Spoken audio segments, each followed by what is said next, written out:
The war didn't start with weapons. It started with laughter. For centuries, the galactic Concord kept peace across the stars, a network of ancient species governed by an alliance older than Earth's pyramids. Among them were the Eldari, a race so old and revered their words were treated as universal truth. They had seen countless civilizations rise and fall. Their wisdom shaped policy, controlled conflict, and restrained ambition. And their warning was clear.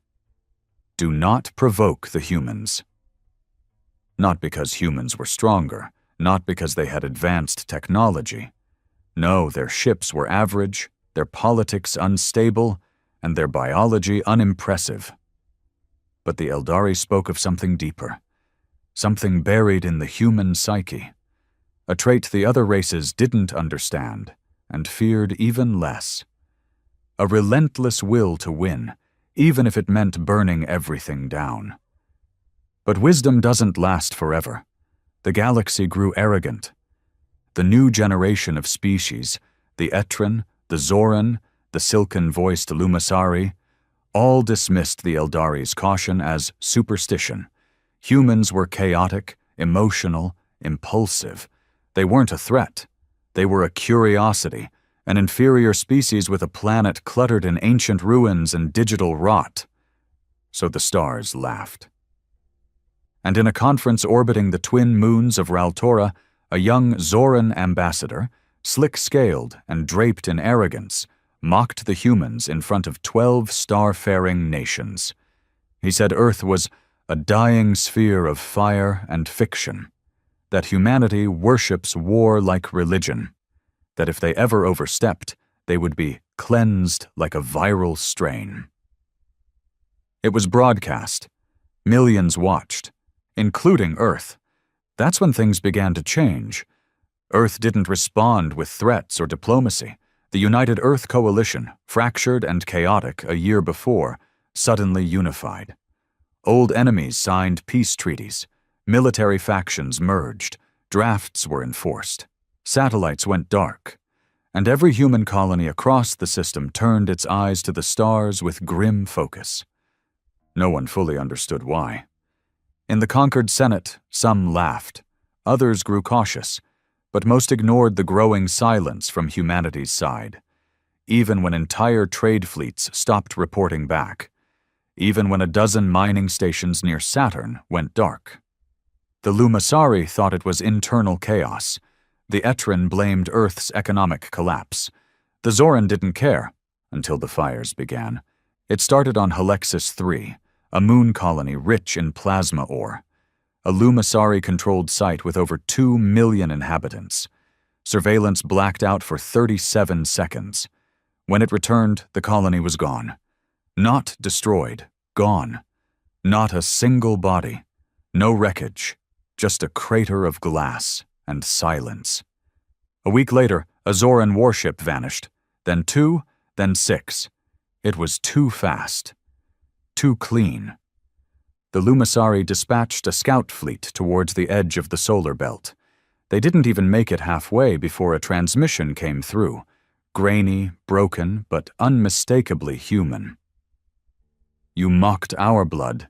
Now you'll taste what it means to spill it. Still, the stars didn't listen.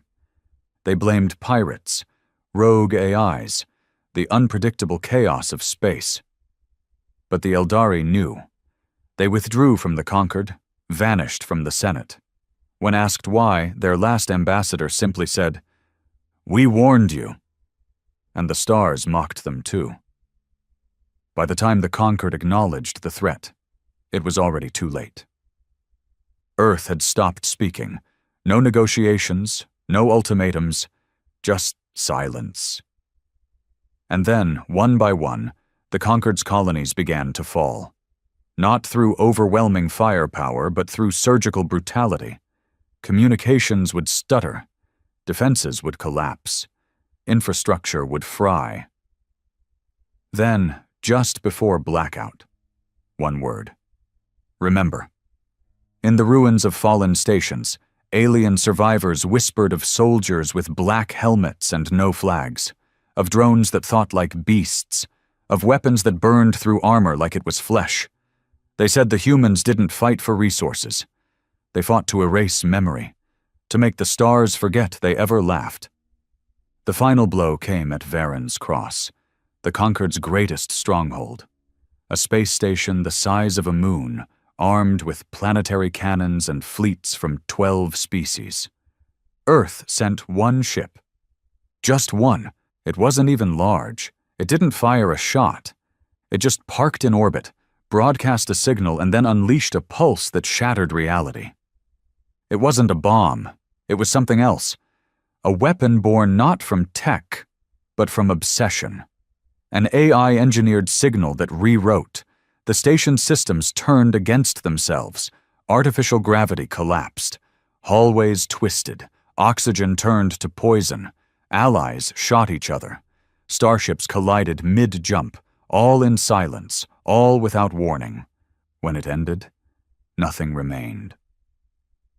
The stars stopped laughing. They called it the Silence War, not because of any official declaration, but because of how quietly the stars fell. There were no massive armadas, no propaganda, no speeches, just systems going dark one by one. Every species tried to analyze Earth's tactics, but none could make sense of it. How did a species known for internal division and primitive tech become the galaxy's most feared predator? The answer didn't come from the stars. It came from a survivor. A single Zoran scout, found floating half-dead in an escape pod outside the dead zone of Station Vecra 12. He was brought before the Concord's Emergency War Council, an assembly of rattled generals and trembling diplomats. His skin was scorched, his breath rattled in his throat. But what he said would haunt the Concord for generations. "They don't fight like we do," he rasped. "They don't even want to win. They want us to forget we were ever alive." The room fell silent. "They come in shadows. You won't hear their ships. You won't see their troops. You'll hear a whisper, then your systems turn against you. Your codes unlock. Your weapons misfire. And the humans, they walk in like ghosts." He coughed blood. The Zoran medics tried to stabilize him, but his body was already shutting down. He smiled before he died. "You laughed. You really laughed." That was the last thing he said. The Concord finally understood what the Eldari meant. The old records had been buried, hidden by pride and polished diplomacy. But they were still there. Tales of humanity's first contact with galactic life. How a small Earthship had drifted into Zalon territory over 2 centuries ago. The crew was peaceful, curious, humble. The Zalon dissected them alive. Then came the retaliatory wave. Not from Earth's armies, they had none, but from volunteers, civilians, hackers, mercenaries, scientists, humans whose only motivation was vengeance. The Zalon Empire collapsed in under 4 years, not from war, but from dismantlement. Entire star charts went missing. Economies were reverse-engineered and sabotaged. Their own drones turned feral. Their AI core was infected with a virus that only responded to one command: remember Earth. And now history was repeating itself. The Concord had forgotten. They tried peace next. A council of diplomats proposed full reparations, apologies, a renewal of trade, even a seat at the Galactic Senate. They broadcast messages on all known human frequencies. No answer. Then, one day, Earth responded. The message was short. 7 seconds. "We are not coming to negotiate. We are coming to remind you." Panic swept across the galaxy. All conquered species began fortifying. Planets turned into bunkers. Colonies were abandoned. Civilian evacuations became routine. The Lumisari shut down all wormhole travel to human systems and sealed their borders. But nothing helped. No wall stopped Earth. No defense ever saw them coming. And then the humans did something no one expected. They spoke again, but not to the Concord. They transmitted to every child born in the past 10 cycles. Using sleeper signals embedded in neural implants given at birth, they hijacked young minds with a dream. One dream, repeated for 9 nights. A dark sky, a burning world. A voice saying, "You let them mock us. You'll now watch them burn." Children screamed in their sleep. Some never woke.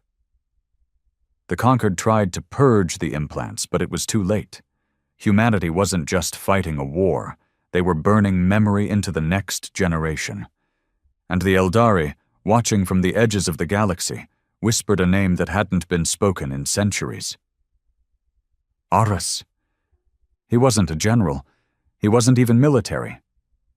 Aras had once been a linguist on Earth's diplomatic team, decades ago, during the Concord's first peaceful contact.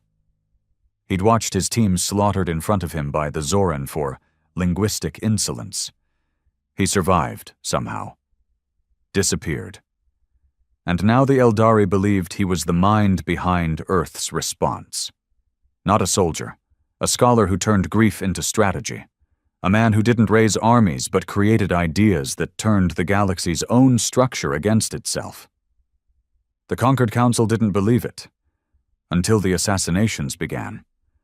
One by one, the old architects of the Concord, the ministers who'd mocked Earth, the admirals who'd dismissed the Eldari, the generals who called Earth emotion-driven savages, began dying in their own homes. Some vanished, some were found dismembered. One Lumasari diplomat was discovered inside his cryo chamber, frozen alive, with "remember" carved into his skin in multiple languages. None of these kills were done with Concord tech. They were precise, cold, human. And worst of all, every time a murder happened, Earth would send a 7-second clip from decades ago, a footage of the Concord's first laugh at humanity's expense. How charming! They still believe in freedom. Humanity hadn't forgotten that moment. They'd archived it, preserved it, made it sacred. And now, each revenge kill was a grim timestamp, a receipt for the humiliation. Meanwhile, on the edges of the galaxy, rumors began to grow. Whispers spoke of captured humans, those left behind during early battles. They weren't interrogated. They didn't speak. They just smiled. One Concord scientist dissected a human soldier's armor, only to find it wasn't armor at all. It was a neural enhancer, a living suit that synced with rage centers in the human brain, feeding it adrenaline, guiding it through trauma, even talking back. They don't fear death, the report said. They wear it like clothing. That report never made it to the council. The lab exploded 2 hours later. The human behind it? No one knew. But on the walls of the destroyed station, scorched into metal, was a message. We were kind once. In desperation, the Concord turned to war machines. They awakened ancient weapons left unused for eons, planetary siege ships, forbidden AI, bioweapons designed to rewrite DNA on contact. But Earth didn't send fleets to meet them. They sent individuals.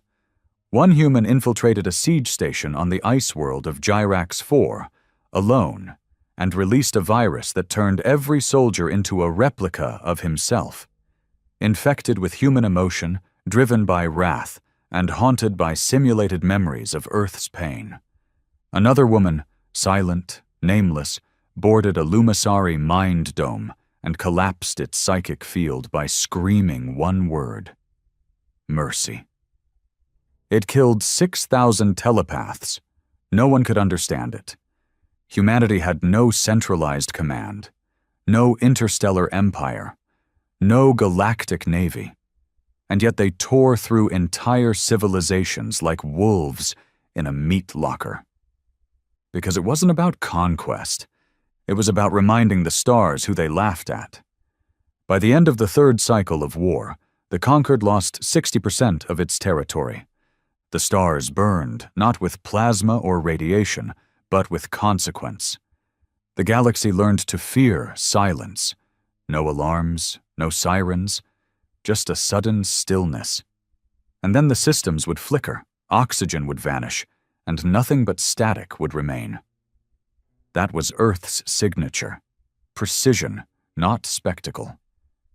The conquered had once gloried in its dominance with towering ships and arrogant displays of power. Humanity didn't need any of that. They had memory and vengeance. Whole planets went dark, not from bombs, but from whispered codes buried inside long-forgotten communication protocols. Human saboteurs, never seen, never heard, slipped through security nets with ease, because those nets had been designed decades ago by conquered architects who thought Earth wasn't worth planning for. That miscalculation became a galaxy-wide funeral pyre. One of the last conquered-controlled news beacons in the Kelith sector dared to broadcast a defiant message. "We will not cower. Let Earth come. We are ready." 17 minutes later, that beacon began broadcasting something else. A human child's lullaby. Soft, haunting, and underneath it, a series of pulse-coded deaths. The names of every station officer, listed in the exact order they died, spoken in the child's voice. They called it the night broadcast. After that, even the bravest alien soldiers began deserting. Not because they feared pain, but because they feared being remembered by Earth. It wasn't just death that came from humanity, it was legacy. Eternal, unforgiving, and burned into digital stone. The conquered's desperation took a new shape. They tried something forbidden. The rebirth program, ancient genetic experiments once outlawed by all known species, now revived in panic.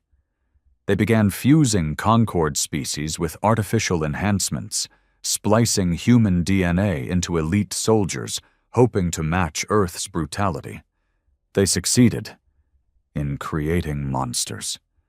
The hybrids didn't think like their creators. They didn't obey.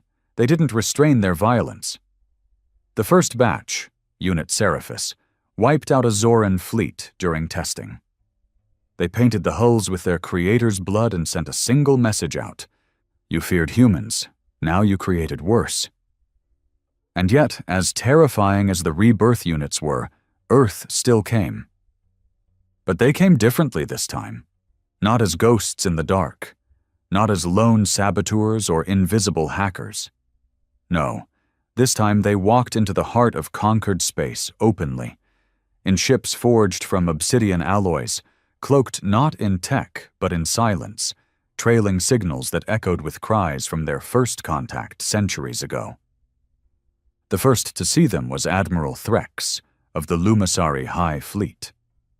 He'd once argued that humanity should have been enslaved when they first entered galactic awareness. Use them or lose to them, he'd said. Now he stood aboard the bridge of the Lumisari's greatest warcruiser, watching as a single human dreadnought emerged from slipspace.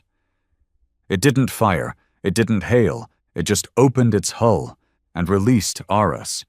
He was old now, pale, unarmored, unarmed, wearing only a dark robe and walking across the void with gravity boots. The conquered knew his face. The old records had shown him once, smiling with a group of alien diplomats during Earth's hopeful days. That man was gone. This one didn't smile. He stepped onto the command deck with no resistance. No guards tried to stop him. They couldn't. Fear wasn't the word. Recognition was. Everyone knew who he was now. "You remember me," he said softly to Threx. The Admiral's scales twitched. You're supposed to be dead." "I am," Aras replied, "but Earth never dies. It just waits." "You came here to kill me?" "No," Aras said. "I came to remind you." He dropped a small sphere onto the floor. It opened, revealing holographic footage from over a century ago, humans crying as their peace delegates were slaughtered by the conquered for non-compliance. "I was a linguist," Aras said, kneeling beside the sphere. "I believed in words. You used them as weapons. So now I use silence." The footage flickered, then morphed into every system Threx had ever approved for colonization. Coordinates, names, populations, every life Threx had touched, all red-marked. "I won't kill you, Admiral," Aras whispered, "but I will erase every memory you've ever made." Then he left. Within 48 hours, every colony Threx had established was gone. Not just destroyed, erased. Terraforming reversed, populations extracted, atmospheres destabilized, star charts scrubbed. Even the AI that documented their existence reported, data corrupted, no such colonies found. Threx killed himself before the week ended. Aras became legend after that. No longer just a man, a symbol. Children of the conquered saw his silhouette in their nightmares. Adults refused to say his name aloud. Some believed he was everywhere at once. Some believed he was no longer human. But Earth knew better. He was what happens when a scholar watches diplomacy bleed to death on an alien floor. He was what happens when you teach a peaceful mind to think in war. Back on Earth, no monuments were built, no parades, no celebrations. This wasn't victory, it was memory. The last Eldari seer, hiding in exile on the shattered moon of Pelenzu, recorded a final message to the stars. They asked us not to challenge humans. We mocked them. We burned. Now the stars forget how to shine. And still, Earth didn't stop. They turned the war inward, to information, to erasure. Every conquered language? Targeted? Databases collapsed, libraries cracked, cultural archives vanished. It was the greatest extinction event in galactic history, not of life, but of meaning. Earth didn't just want revenge. They wanted the galaxy to forget it ever stood above them. And one by one, it did. Species that once considered themselves immortal now begged to remember their own names. One dying conquered scientist scribbled a final message onto a burnt wall. They are not gods, they are not demons, they are humans, and they remember everything. The stars were dying, and not just from war. It was slower, colder, more terrifying than open battle. A kind of decay. Systems began to fall, not through weapons, but through disbelief. Memory fractured, history unraveled. Species woke up forgetting who they were. Governments collapsed under the weight of their own irrelevance. The humans called it the undoing. Entire planets, once proud and ancient, looked to the skies and saw nothing but reminders of what they had laughed at, and what that laughter had cost. On the broken world of Vel Tarun, an ancient academic center for the Zoran species, the last archivist wandered the marble ruins of what used to be the Grand Hall of Knowledge. All the archives, gone. Not burned, removed. Like they'd never been written. Digital backups were corrupted. Print scrolls faded into blank parchment. Even the language inscribed on statues had become unreadable. When he finally found a single surviving sentence etched into the side of a shattered tablet, he fell to his knees. "Do not mock the forgotten. They are listening." He wept, because he knew what that meant. It wasn't Earth's machines doing this. It wasn't their soldiers or eras or weapons. It was their memory, a memory so strong it had become contagious. A psychological virus spreading from system to system, reminding every species of what they did, and letting the guilt erase them from themselves. You couldn't fight that. You couldn't shoot memory. Meanwhile, Earth remained silent. No broadcasts, no statements, just a creeping presence, a fog that suffocated culture and erased legacies. The conquered tried to unite once more, to stop the collapse, but they couldn't even agree on their own history anymore.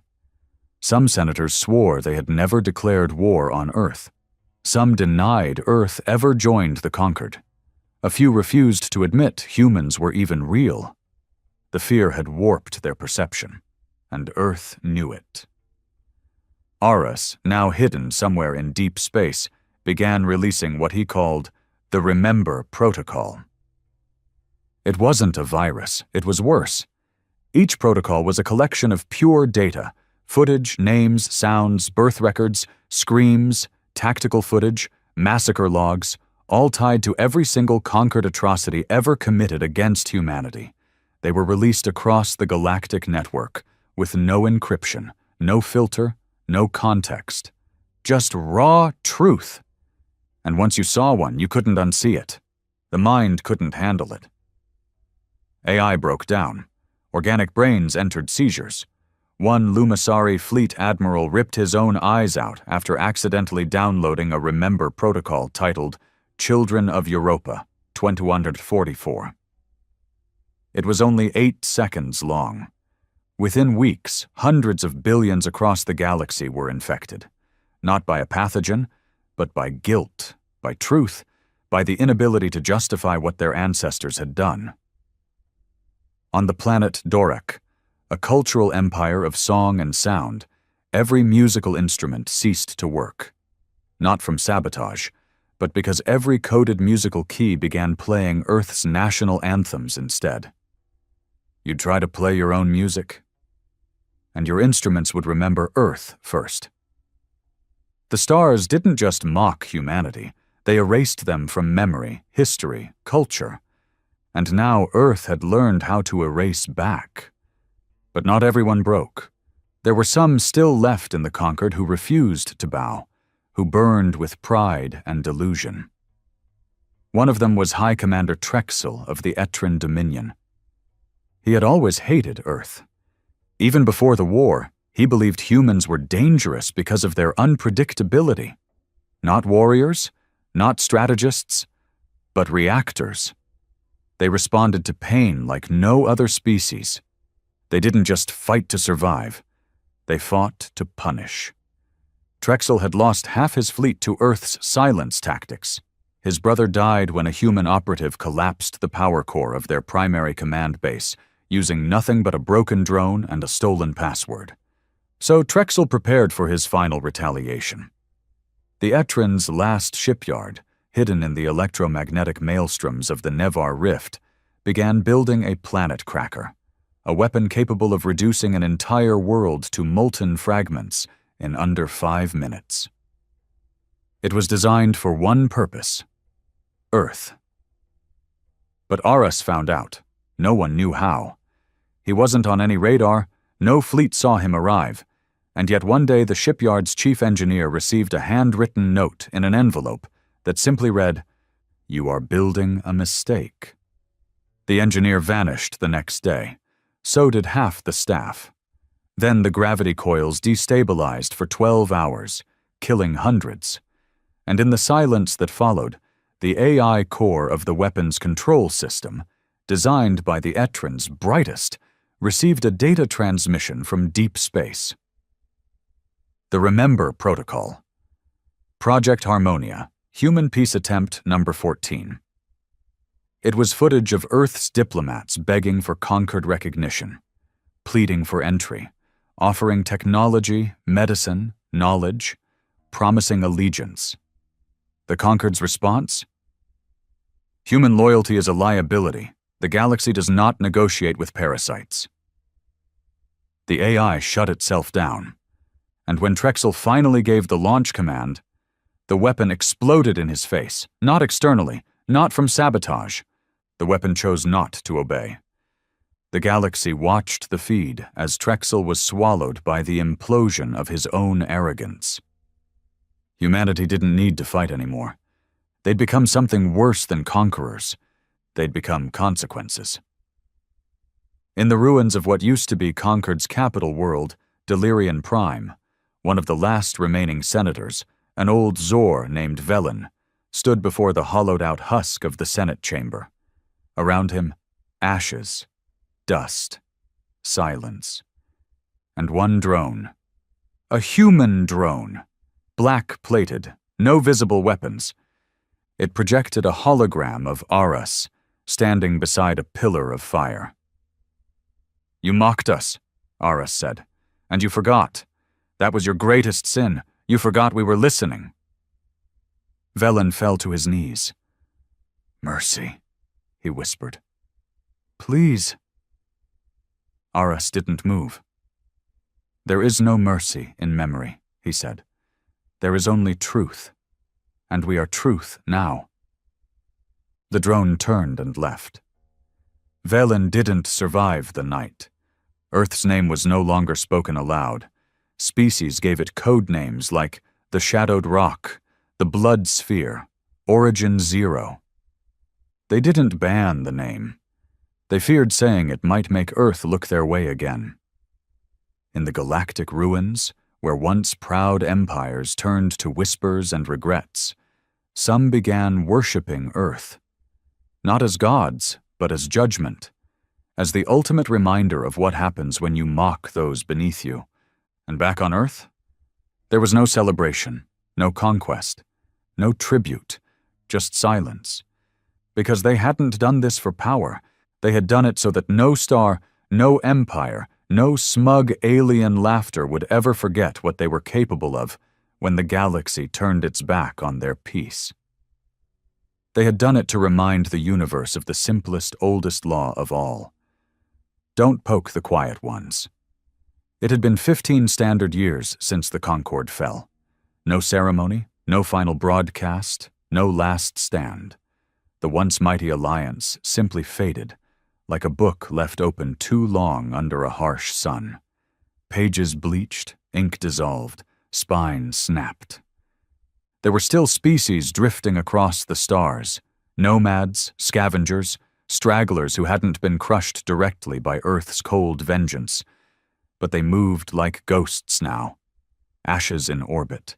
Few dared to rebuild. Fewer still dared to dream. Because Earth was still out there, and no one wanted to be the next name on Aras's list. Among the ruins of the old galactic order, some tried to salvage what they could. A group of surviving Zorathi engineers founded a hidden colony on a fractured asteroid cluster near the Grawl Expanse. They named it Sanctum. It was built into the rocks themselves, buried, shielded, completely off-grid. They weren't soldiers. They didn't care about war or vengeance. They just wanted to live, quietly, and raise their young without fear of a human dreadnought darkening their sky. For a time, they succeeded. No lights, no signals, no outgoing communication. The rules were absolute. Stay silent, stay hidden, stay forgettable. But silence, as the galaxy had learned, doesn't always mean safety. Because Earth didn't stop watching. It was on the 287th cycle of Sanctum's calendar that something changed. A subtle glitch in the water processing unit, a flicker in the atmospheric regulators, a momentary dip in gravity. Just enough for the engineers to notice. But not enough to explain. Then the children began to dream. Just like during the first waves of Earth's silent war, the youngest began to speak in tongues they didn't know. Old Earth languages, long dead, but now perfectly spoken by mouths that never studied them. They drew pictures in the dust, faces, flags, a tall man with cold eyes and fire behind him. Aras! Panic rippled through Sanctum. The leaders gathered. They hadn't spoken Earth's name in over a decade, but now it lingered like poison on their tongues. They ran diagnostics, wiped systems, purged networks, but nothing worked. The corruption wasn't digital, it was inside them. Embedded in the genetics of a generation born after the fall, left dormant, waiting. Maybe seeded through infected trade goods, or through inherited trauma. It didn't matter. The message was clear. Earth doesn't forget. and you were part of the silence. The Zorathi elders, once proud thinkers, turned to desperation. One of them, Kerus, insisted they send a message to Earth, not defiance, not apology, surrender. But they had nothing to surrender. No weapons, no ships, no threat. Kerus simply wanted to offer their memory, their guilt. He recorded the last moments of the conquered from their point of view. He spoke of regret, of arrogance, of how his species had laughed when Earth was dismissed from the conquered registry after the Europa incident. He cried on the recording. Then he sent it into the void. And he waited. 3 weeks passed. No response. The people of Sanctum began to hope. Maybe this time Earth had decided to spare them. Maybe the memory was enough. Then came the darkness. Not fire, not war, just a full system blackout that no one caused. They lost gravity first, then heat, then lights, then air. The colony systems didn't fail. They were turned off. One by one. Deliberate, controlled, personal. And in the last seconds before total silence, as Kerus suffocated in the dark, a single transmission played across every screen. You laughed. You helped them laugh. You live in comfort while our children burned. Now you'll feel what we did. Not for vengeance, for balance. Sanctum was never found again. Its rocks still float, quiet and dead, in the Grawl expanse. A reminder that even those who hide are still remembered. Elsewhere, across the galaxy, the ripple of fear spread anew. Species that thought they'd escaped Earth's wrath suddenly began receiving transmissions. Not attacks, histories. Earth began flooding the stars with unaltered archives. Every injustice, every broadcast, every execution, every species that voted against Earth's inclusion in the conquered. It was no longer a war, it was a lesson. A living monument to the cost of pride, of superiority, of thinking humanity was too small, too emotional, too primitive to matter. And then, something happened no one expected. Earth spoke. After 15 years of silence, Earth sent a broadcast on all galactic channels. No encryption, no threat. Just Aras. Older now, paler, his eyes sunken, his voice calm. He stood before a simple black backdrop. No flag, no symbol. Just a message. We are finished, not because the debt is paid, but because the memory is secure. The galaxy now carries what we carried. Pain, loss, injustice. It is no longer ours alone. So we stop. He looked off camera for a moment, then added, "This is not forgiveness. This is saturation." The feed cut. Some species believed it was a trap. That Earth would strike again, harder, with new methods. Others thought it was genuine, a ceasefire not from mercy, but exhaustion. But the truth? The truth was harder. Earth had never intended to rule. They didn't want territory, or tribute, or slaves. They only wanted what the conquered had denied them. Acknowledgement. And when they didn't get it, they became the galaxy's reminder that every civilization, no matter how advanced, bleeds the same when its pride is pierced. Eris disappeared after the broadcast. No trace. No signal. Rumors said he retired into the mountains of some distant Earth colony, alone. Others whispered he entered a cryopod and drifted into the void. No one ever found out. But his work was complete. Across the stars, remnants of the conquered now gather in broken fleets and shattered halls, clutching fragments of identity and whispering Earth's name like a myth, like a god, like a punishment etched into their bones. The Eldari's last words still echo. Do not challenge humans, not because they are mighty, but because they do not stop and they do not forget. And now no one laughs, because laughter in this galaxy is what woke the fire. Peace wasn't a celebration. Not this time. Not after what had been done. The galaxy was quiet, yes, but not healed. It was broken in ways no treaty could mend. The stars no longer shimmered with pride or promise. They looked tired, like ancient witnesses to sins they could no longer forgive. And Earth? It wasn't victorious. It was hollow. Back on the pale blue planet where everything started, cities still stood. But there were no lights in the skies anymore. No fireworks, no laughter, no parades. The people of Earth didn't rejoice in the aftermath of galactic silence. They watched the skies not with pride, but with grim certainty. They had proved their point, they had reminded the galaxy. But at what cost? In New Geneva, capital of the post-war Earth Confederacy, the Council of Memory gathered once every year.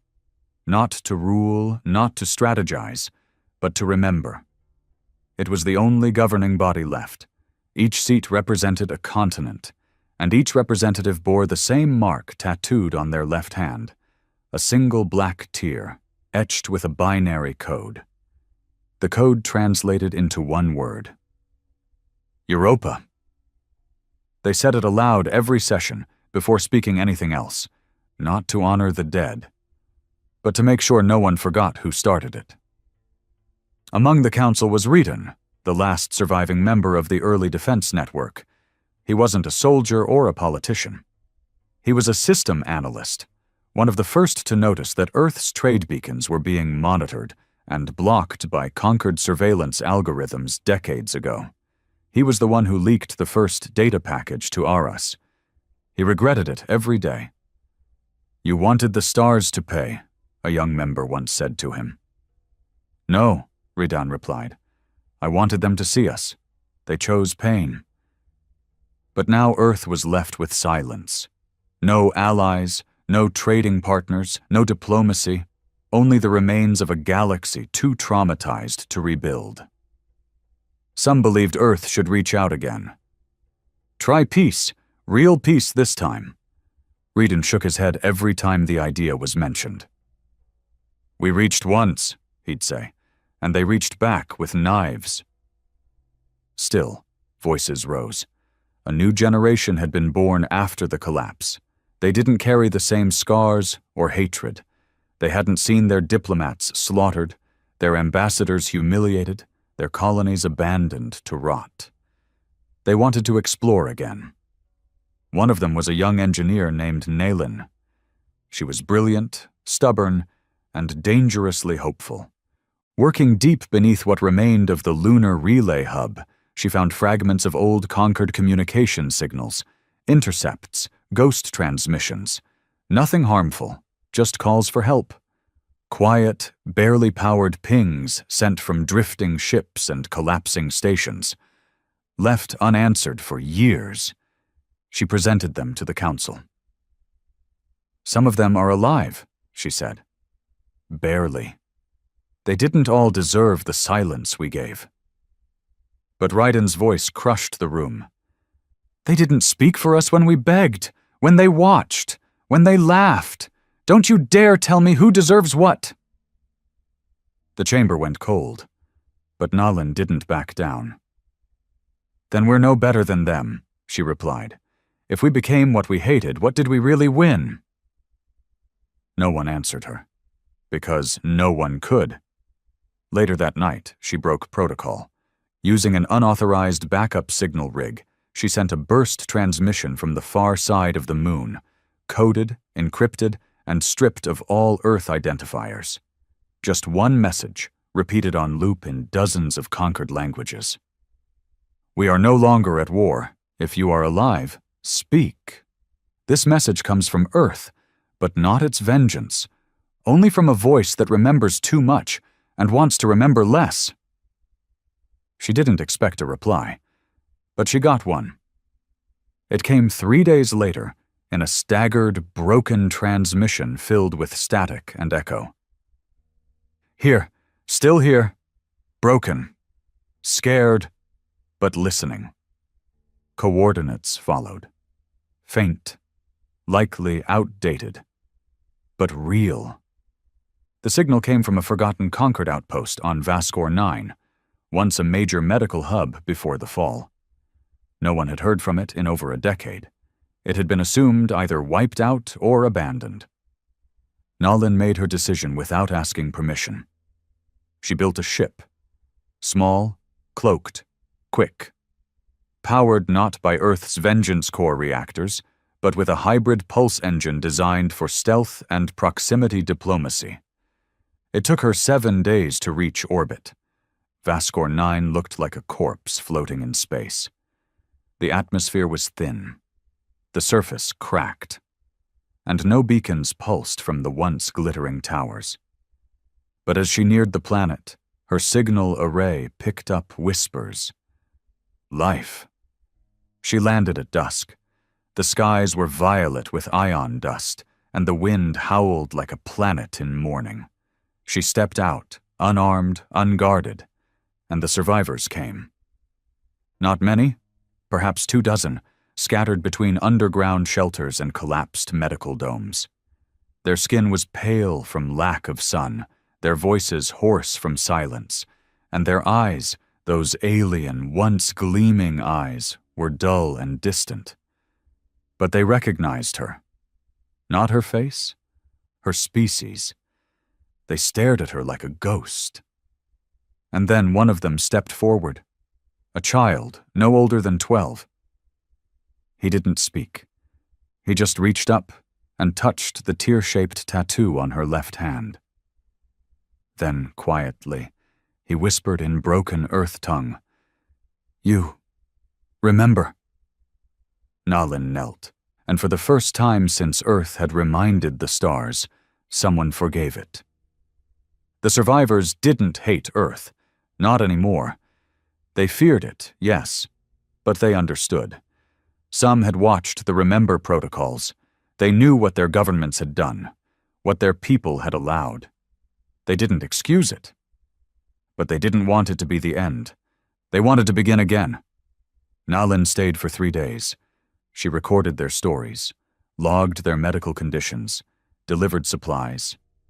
And when she left behind a single data chip encoded with every memory of Vascor 9's suffering, and their willingness to speak again. When she returned to Earth, she handed it to Reedon without a word. He didn't speak for a long time. Then he said, "One isn't enough." She nodded. "Then let's find more." The council voted, weeks later, not to restore the conquered, not to reach out to all species, that would be reckless, but to begin the archivist missions, a neutral, quiet fleet of small ships, sent not to negotiate or threaten, but to record and connect, to rebuild history, not dominance.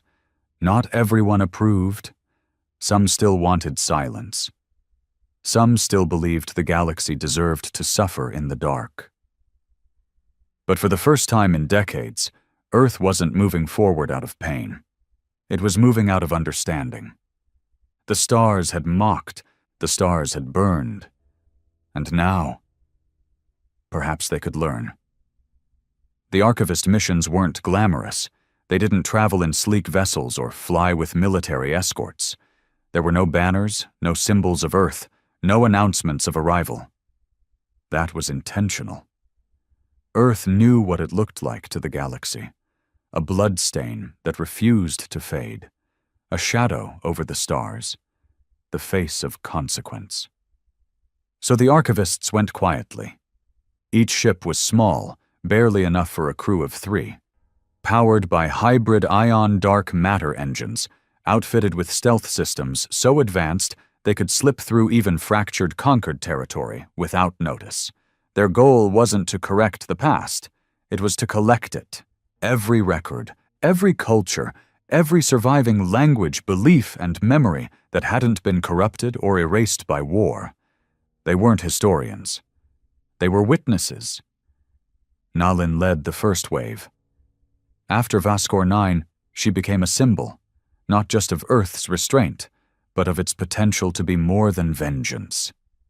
Her story spread quietly through encrypted networks and black channels once used for rebellion.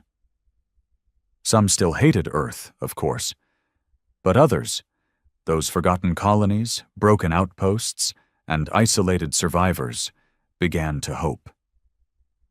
Maybe this time, Earth wouldn't come to erase them.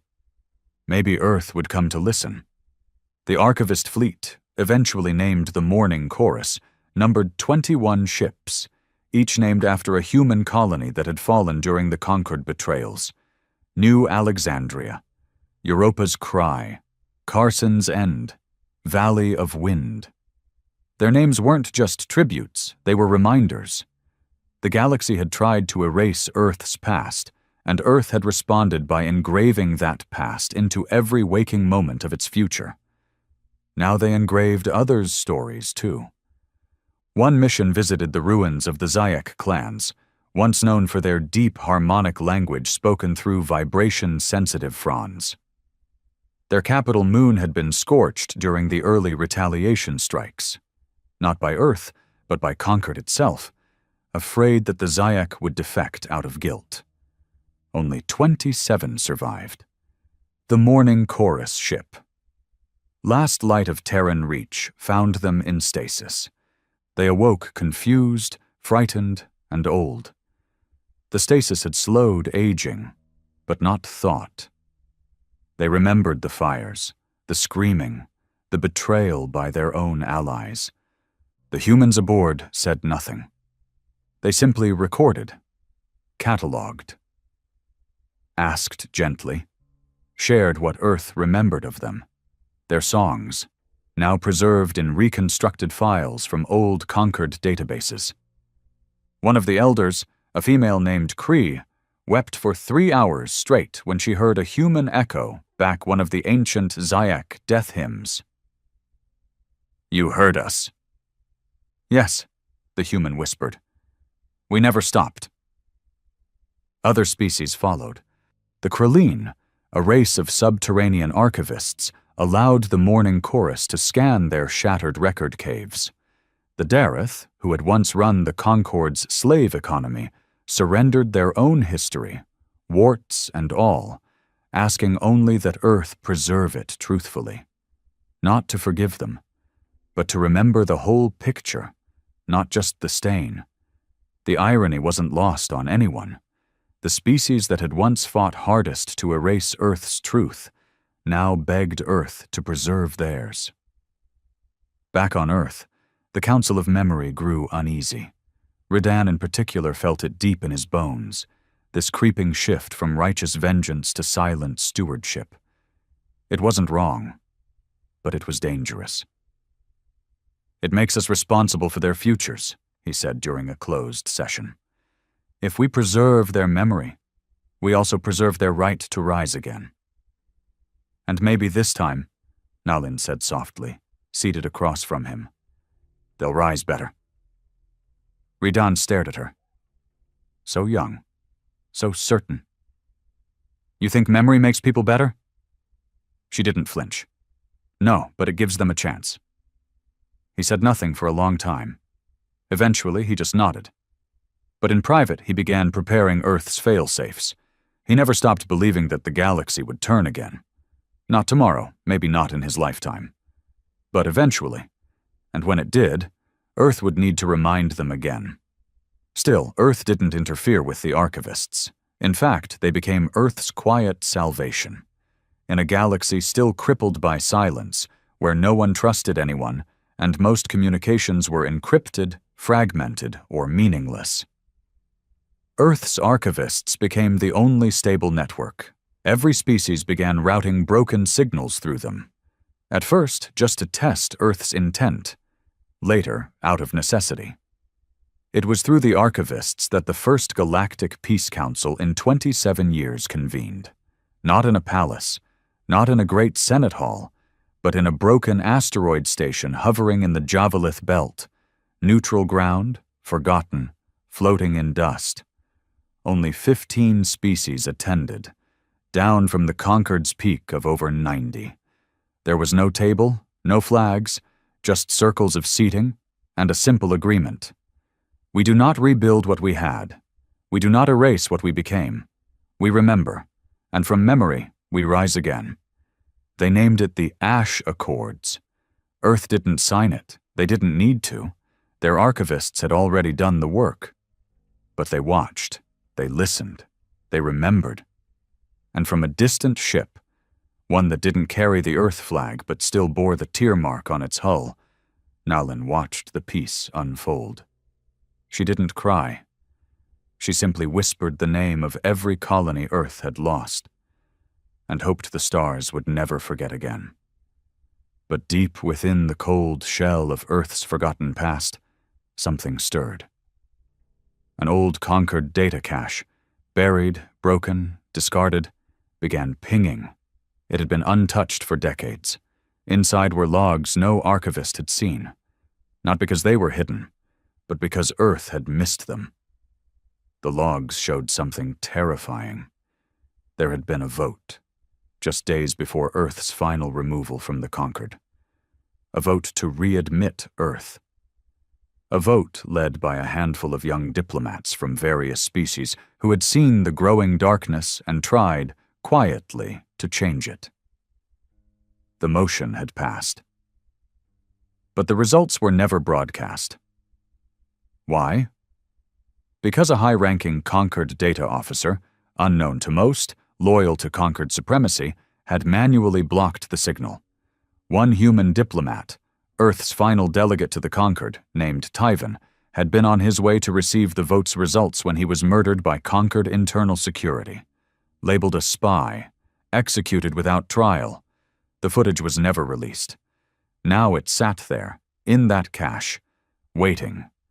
Nalin opened it, and the final frame of the footage froze her blood. Tyven, standing in a Concord corridor, moments before his death, holding a data slate that read, "Admission confirmed. Earth reinstated. Welcome home." They had been accepted. Too late.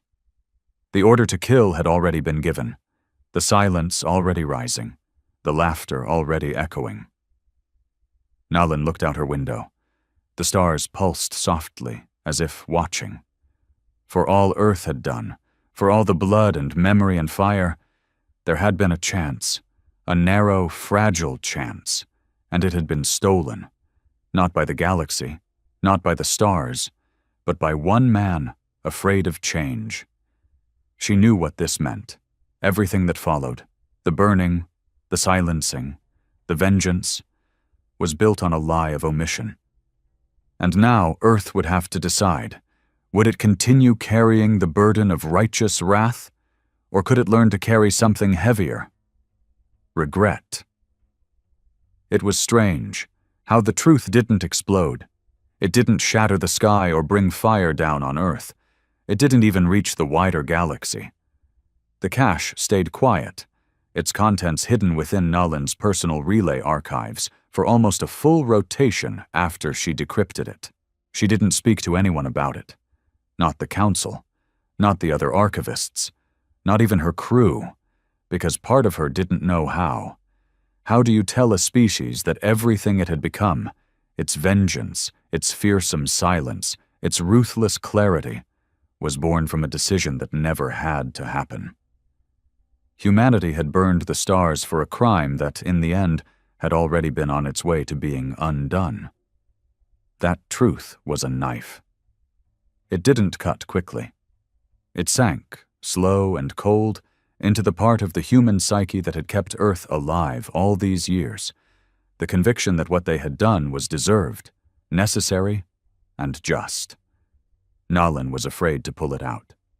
So she waited. Until one day, while docked at an old restructured research post near the edge of Concord's ghost zones, she was visited by a stranger. He came aboard unarmed, unannounced, and uninvited. She didn't recognize him, but her ship's biometric scans did. Subject, Aris, declassified.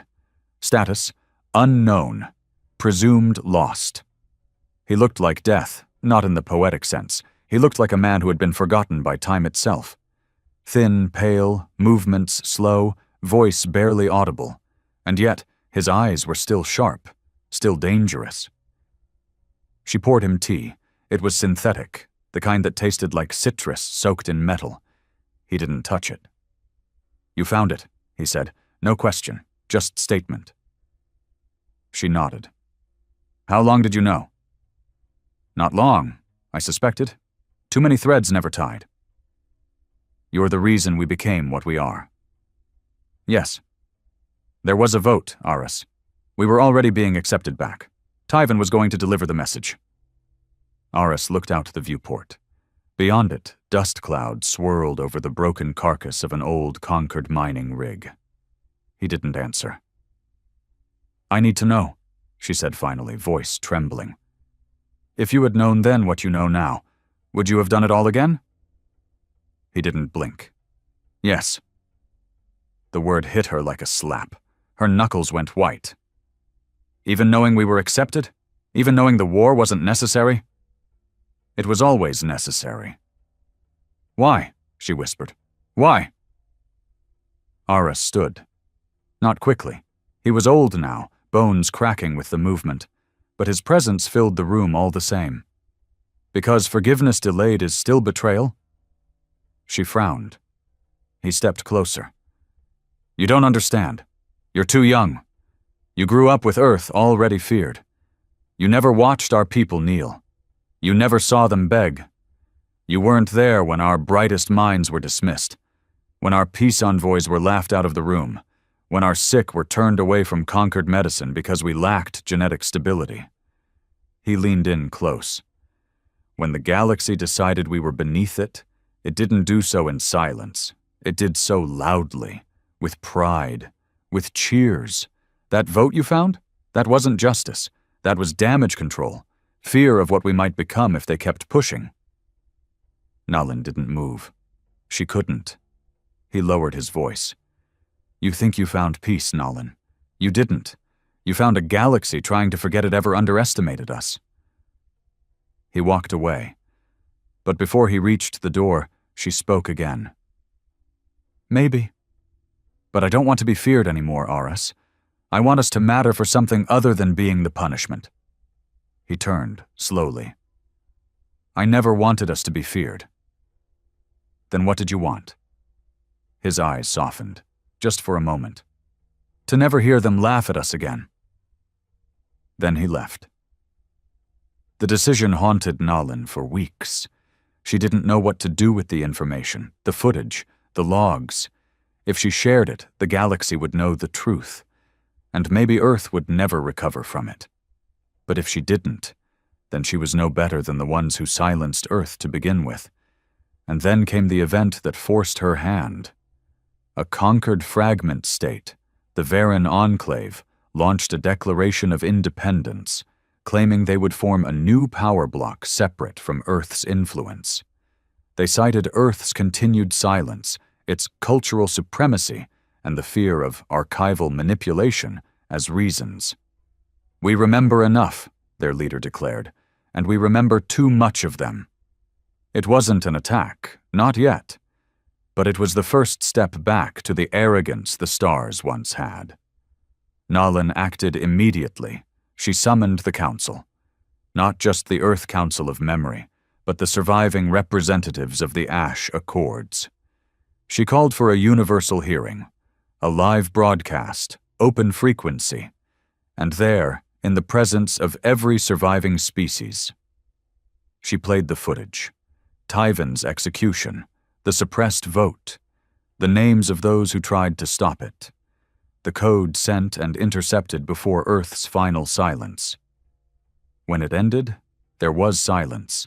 The Varan Enclave's leader, once bold and defiant, simply left the call. Others wept. Even Earth's council, hardened and aged and proud, sat in stunned stillness. They hadn't known either. And Ridan, old Ridan, who had carried the guilt of Earth's silence like a shield for decades, was the first to stand. "I was wrong," he said. "We thought they had left us to rot, but the rot was already inside them, and we didn't see the ones trying to pull it out. He turned to Nalin. You didn't have to show us this. I did, she said, because I'm not afraid of what it means for us to be wrong. I'm afraid of what it means if we never learn from it. The next era didn't begin with a treaty. It began with confession. Earth issued its first open broadcast in 50 years. Nalin read it herself. Not as a ruler, not even as a representative, just as a human being. We were wrong, not in remembering, but in thinking memory gave us the right to silence others. Not everyone turned away. Some reached back. We buried that with fire. Now we choose to unbury it. We offer not forgiveness, but understanding. To those who remember with us, you are no longer our enemy, and we are no longer your shadow. It wasn't poetic, it wasn't dramatic, it was real, and the galaxy responded. Not all at once, not with fanfare, but slowly, deliberately. Former conquered archives reopened under joint Earth supervision. Shared memory networks were rebuilt, not as propaganda channels, but as neutral banks of culture, tragedy, and truth. The archivists were renamed. They were no longer the mourning chorus. They became the carriers, not of pain, but of memory, of both what was lost and what could still be built. Aras died quietly. No ceremony. His body was found drifting in a silent chamber aboard an unregistered Black Ops cruiser, its systems dark, its core cold. He had shut off his life support on his own terms. He left behind one message. If I'd known they were going to forgive us, I don't know if I would have let us become what we became. But I don't regret what I protected. We needed to remember what we were capable of. Now let them remember something more. He was buried not on Earth, but on Europa, where it all began, where the galaxy first decided Earth wasn't worthy. Now his name is etched into Europa's ice, visible from orbit. Aras, remembered and remembering. Years passed, and one day a message arrived, encrypted, delicate, clearly alien. The species was new, unknown, a civilization far outside the old conquered map. They had intercepted old signals, recovered fragments of Earth's vengeance years after the galaxy had begun to heal. They were afraid. The message was simple. Are you still the ones they feared? Nalin herself responded. Her message was sent without encryption. No code, no politics. We were. We can be. But we'd rather be the ones who remember so no one else has to burn again. And somewhere, light years away, a new species watched Earth with a cautious hope. Not because they were afraid, but because they believed the humans had become more than fire. They had become the memory of fire.